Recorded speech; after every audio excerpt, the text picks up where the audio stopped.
Non ammirare Vittorio Veneto, ma vieni a viverla. Scarica l'app. Bentrovati al meteo. Pressione atmosferica in calo, una perturbazione si avvicina al nostro territorio causando un peggioramento del tempo. Vediamo insieme il dettaglio. Sul Veneto la grafica di domenica 15 gennaio ci mostra una situazione instabile. Avremo nubi basse, foschie e locali nebbie nelle ore più fredde in pianura. Dal pomeriggio saranno poi probabili precipitazioni inizialmente deboli e discontinue, poi dalla serata più diffuse e consistenti.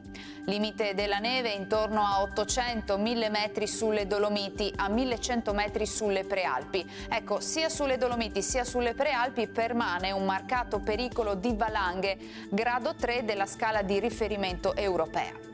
Le temperature saranno in lieve calo, minime tra -1 e 5 gradi, massime invece tra 6 e 9 gradi all'incirca.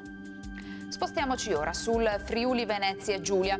Anche qui cielo coperto, dal pomeriggio prime deboli piogge, poi le precipitazioni tenderanno ad intensificarsi. Neve moderata in montagna sopra i 600-700 metri.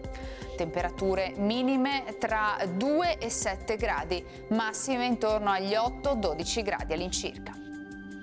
Infine diamo uno sguardo alla situazione del Trentino Alto Adige. In questa domenica prevarranno le nubi e in serata arriveranno anche le precipitazioni. Saranno nevose oltre i 700 metri di quota. Temperature minime intorno a 0-3 gradi, massime sui 9-10 all'incirca. Dal meteo di Antenna 3 per ora è tutto, grazie per l'attenzione, arrivederci.